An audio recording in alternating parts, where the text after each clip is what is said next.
So last weekend, my cousins and I were invited to my Uncle Dave's apartment for what he called a housewarming/life unburdening party.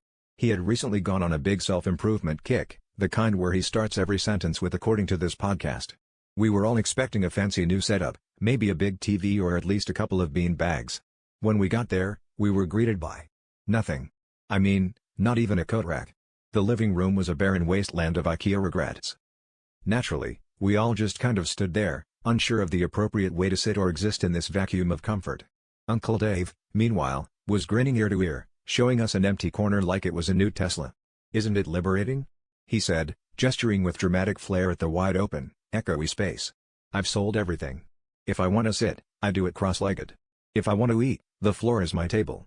I'm one with the void." My cousin tried to lean against a wall and ended up sliding down onto the hardwood, which, judging by the dust, was also minimalist in cleaning. Things got more surreal when he offered us refreshments, which turned out to be a single pitcher of water and a communal mug. For snacks, he brought out a single rice cake and broke it into 6 pieces.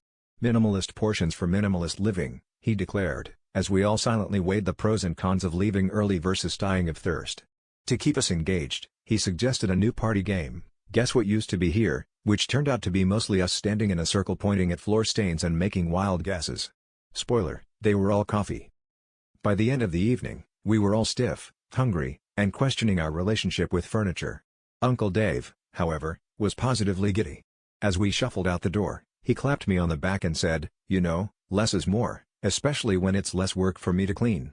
At that point, I realized Uncle Dave didn't become a minimalist for enlightenment, he just really, really hates vacuuming.